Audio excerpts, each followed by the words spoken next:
Bonsoir, vous êtes bien sur boursicoté.com pour cette analyse technique du CAC 40 avec donc une bien belle séance aujourd'hui, donc bien aidée par les statistiques concernant le Brexit qui donnait, je dirais, un peu plus de chance à ceux qui veulent rester, donc ce qu'on appelle maintenant les Remain, un peu plus d'avance et donc un rattrapage ici sur la phase de baisse qui avait été provoquée justement par les mauvaises statistiques qui prévoyait plutôt une sortie. Alors rattrapage qui nous donne donc un énorme gap non comblé, puisqu'après une ouverture donc à 4301,19, ce qui représentait déjà quasiment 100 points de gap, eh bien on revient ici marquer une toute petite ombre basse pour finalement clôturer à 4340,76, soit 3,50% par rapport à la clôture de vendredi, et presque 147 points gagnés par rapport au cours de clôture de vendredi. Donc on est vraiment ici sur une très grosse hausse, à un gap mais alors énorme, qui d'un point de vue technique est très intéressant, puisque vendredi je vous indiquais qu'on était ici sur un test du 23,6, que ce test a été très probablement cassé et qu'on devrait aller atteindre ce 23,6, ce 38,2.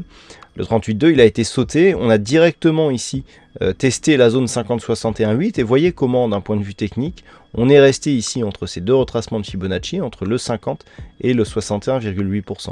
Vraiment, techniquement, c'est vraiment entre ces deux zones que l'on se situe, et ces zones étaient situées de cette manière, déjà vendredi. Vous pouvez le vérifier sur la dernière analyse. Donc on est vraiment ici sur une hausse qui, malgré ce gap, reste dans des niveaux techniques. C'est ça qui est très intéressant.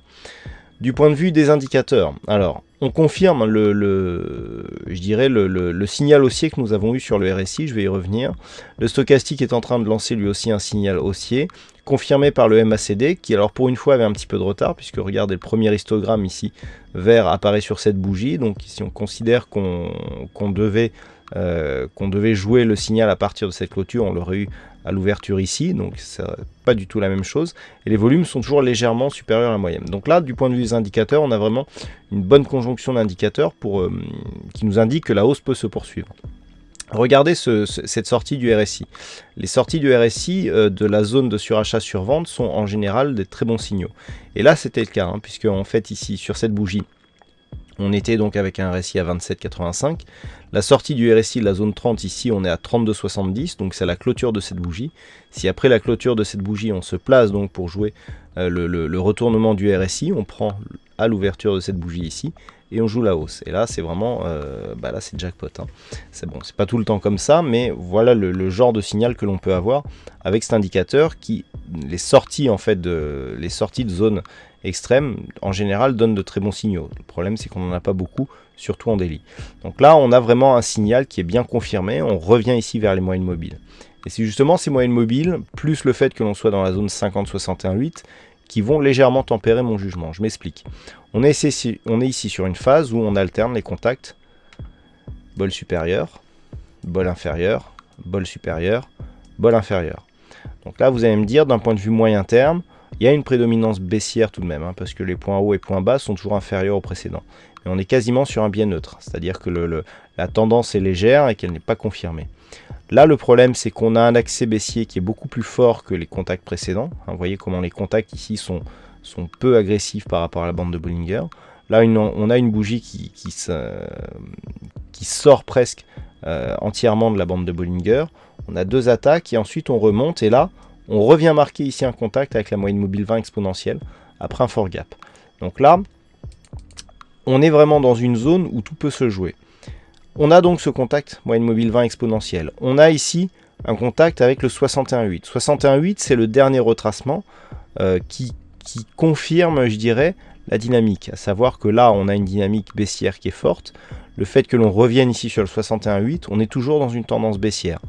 Donc là, d'un point de vue très court terme, naturellement, on est en tendance haussière. Le gap ici qui nous est montré, nous confirme la puissance qui est donnée donc sur cette phase. Maintenant, il va falloir confirmer cette hausse. Et cette hausse, elle sera confirmée au-delà des 4342, qui est le retracement des Fibonacci à 61,8%. On a testé cette zone, mais on n'a pas réussi à rester durablement au-dessus. Donc, pour l'instant, on hésite sur cette phase, Mais si d'aventure les cours venaient à continuer ici au-delà de celle-ci et par exemple à venir rejoindre les 4380, là on aura un réel signal, une possible poursuite du mouvement en direction des 4458, voire un retour pour un retracement total à 4486 points. Mais tant que l'on est sous cette zone ici, où on vient juste d'avoir un contact moyenne mobile 20 exponentiel, où on est sous le 61,8%, le risque principal c'est de continuer sur un mouvement baissier, avec ici une impulsion principale, un rebond technique. Je vous rappelle que tant qu'on est en dessous du 61,8%, on est sur un rebond technique. Par contre, la tendance dominante est toujours à la baisse. Donc on va surveiller là de près cette zone des 4342 points. Si les cours venaient à casser les 4300 points, le comblement éventuel de ce gap ici nous donnera énormément d'informations. Plus un gap est grand, plus en cas de comblement, il nous donne des informations dans le sens où eh bien, un comblement ici de ce gap qui est énorme eh bien, serait une grosse phase d'affaiblissement. Qui plus est, nous avons un signal qui est vraiment très intéressant. Regardez, si l'on considère ici cette partie-là, ou cette partie-là, dans les deux cas, on a un gap à l'entrée, un gap à la sortie. Ici, le gap quasiment sur les mêmes zones. D'accord ? Si on considère juste cette partie-là, on a un gap à l'entrée, un gap à la sortie, quasiment sur les mêmes niveaux aussi. C'est-à-dire que là où on a deux gaps pour entrer, on a un seul gap à la sortie. Que l'on prenne avec cette bougie, ou que cette bougie soit exclue, on a une configuration en îlot de renversement, donc soit avec ce groupe de bougies qui à mon sens est le plus pertinent, soit ce groupe de bougies. Et dans les deux cas, on a donc l'îlot de renversement qui est un signal de retournement très fort, d'accord ? Et tant que l'on n'aura pas de comblement ici de ce gap, eh bien, ce signal sera validé et ne sera pas, il ne sera pas invalidé. Donc, dans les prochaines bougies, dans le cas d'une cassure ici des 4300 points, qui est le retracement des 50%, on va surveiller soit un comblement partiel, soit un comblement total de ce gap. Si on a un comblement partiel, on aura toujours cette partie de bougie ici qui matérialisera toujours un îlot de renversement. Donc on sera toujours sur un signal possible de retournement qui pourra ici se poursuivre si par exemple les cours viennent sur 4250, tester ici le 38,2 avec cette zone majeure et repartent à la hausse, on sera toujours sur un signal de retournement fort. A contrario, si on casse, eh bien forcément l'invalidation sera forte. Par contre, si on reste ici au-delà de ce deuxième gap, puisque là on a deux gaps à l'entrée, un gap à la sortie, eh bien le signal sera encore plus fort parce que l'amplitude donc entre le gap et le bas de l'îlot ici sera encore plus forte que l'on pourra reporter pour aller chercher un objectif qui nous ramène quasiment ici sur les 4500 points.